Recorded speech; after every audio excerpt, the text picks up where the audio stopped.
जन स्वराज के पार्टी से, और वो भी प्रशांत किशोर जी के साथ।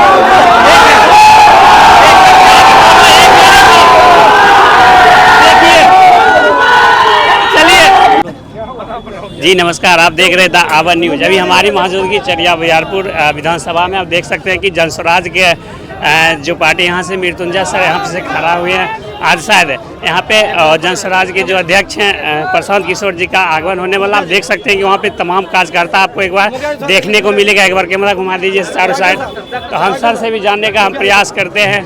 सर ये जो भीड़ आज क्या चीज़ का भीड़ है सर इतना? बस ये हमारे नेता प्रशांत किशोर जी आ रहे हैं। चरिया बरियारपुर विधानसभा का आप जनसंपर्क यात्रा किए होंगे। एक तरफ आपके बड़ा जदयू के महान एनडीए की पार्टी, एक दूसरी तरफ आरजेडी है, और जन स्वराज अभी नया पार्टी बना। तो क्या लगता है कि जनता का कैसा मिल रहा है? निश्चित तौर पर जनता का अच्छा समर्थन मिल रहा है।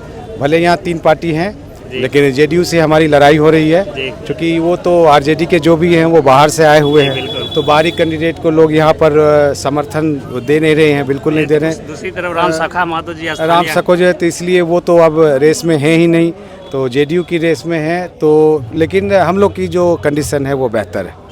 क्या लगता है कि निश्चित तौर पर आप यहाँ से जब चलिएगा तो ये जन सैलाब ही आपको बता देगी कि क्या है इंडिया में। काफ़ी अभी हमको देखने को मिल रहा है कि काफ़ी आप यहाँ से लेके बिल्कुल आप 5 किलोमीटर 6 किलोमीटर तक लंबी लाइन है। तो मुझे लगता है कि लगभग 4 दमनपुर तक आपका कार्यकर्ता आपकी रोड साइड सुधा समा रहे थे। बिल्कुल आधी जनता तो मुझे लगता है चेहरे की सड़क पे ही है। तो आप इसी से अंदाजा लगा सकते हैं कि क्या जन सैलाब है, और मतलब जन स्वराज का समर्थन कहाँ तक है, इसका अंदाजा लगाइए। क्या अहम मुद्दा है सर इस विधानसभा में? आप घूमे होंगे, क्या कमी लगा होगा 3-4 चरिया बरियारपुर? देखिए चरिया बरियारपुर सभा में विधानसभा में अभी तक तो सच मानिए तो कोई विकास हुआ ही नहीं है। इससे बिल्कुल नहीं। इससे पहले जो भी नेता थे, आप सच मानिए तो उन्होंने काम नहीं किया। इससे पहले भी राजद ने है जो बाहरी विधायक को रख दिया था, वो भी आप जाके जनता से पूछेगा कि काम नहीं किया है। फिर इस बार उन्होंने वही किया है, जबकि जनता ने उनको समर्थन किया था, उसके बावजूद भी फिर से बाहरी दे दिया उन्होंने। जो बाहर के आएंगे वो तो निश्चित तौर पे काम नहीं करेंगे। वो अब कैसे आते हैं एकाएक, आप भी समझ सकते हैं कि आते हैं और फिर जीत जाते हैं, फिर 5 साल बाद जनता को दर्शन देती है। तो अगर ऐसे विधायक आते रहेंगे तो निश्चित तौर पर कोई विकास होने वाला नहीं है। जो यहाँ का हो, यहाँ का बेटा हो, इसी धरती पे जन्म लिया हो और उसका कर्म कुछ किया हुआ यहाँ पर हो, सच मायने में वही नेता होना चाहिए चरिया बरियारपुर का। सर एनडीए के जो पक्ष है, जो उनके काज करता है, वो आप आरोप लगाते हैं कि आज से पहले मृत्युंजय सर फ्री में इलाज किए हैं, ये आरोप लगता है आप पे? देखिए ये आरोप टोटली बेबुनियाद है। आप जाके मेरे गांव में एक घर से पूछ लीजिएगा। देखिए मेरी हैसियत छोटी है, तो पहले मैं अपने गांव और नानी घर मेरा यहीं पर पड़ता है इसी विधानसभा में, तो मैं ये दोनों लोग को और सैनिक 3 लोगों को मैं फ्री देखा करता था। मेरी इतनी औकात नहीं है कि मैं पूरे विधानसभा का लोड उठा सकूं, जब तक कि मुझे कुछ ज़्यादा ताकत और ना आ जाती है या कुछ सपोर्ट नहीं आ जाता है। तो उसके बावजूद भी स्वास्थ्य के क्षेत्र में मैंने विगत 1 महीने से जितना भी लोग थे चरिया बरियारपुर विधानसभा का, मैंने मुफ्त सलाह देना शुरू कर दिया था कि चलो भाई मैं उनका फीस नहीं लूँगा, मुफ्त सलाह देना शुरू कर दिया था और मैं वो करता रहूँगा। तो कम से कम चरिया बरियारपुर को तो एक बार 2 चीज़ मिलने वाला है। जीत गए तो विधायक, दूसरा डॉक्टर, तो दोनों चीज़ चरिया बरियारपुर को एक साथ मिलने वाला है, जो बाकी कैंडिडेट में है भी नहीं। सर ब्लॉक लेवल पर भ्रष्टाचारी बड़े पैमाने पर होता है, क्या लगता है आपको जीतने के बाद ये भ्रष्टाचारी कम होगा?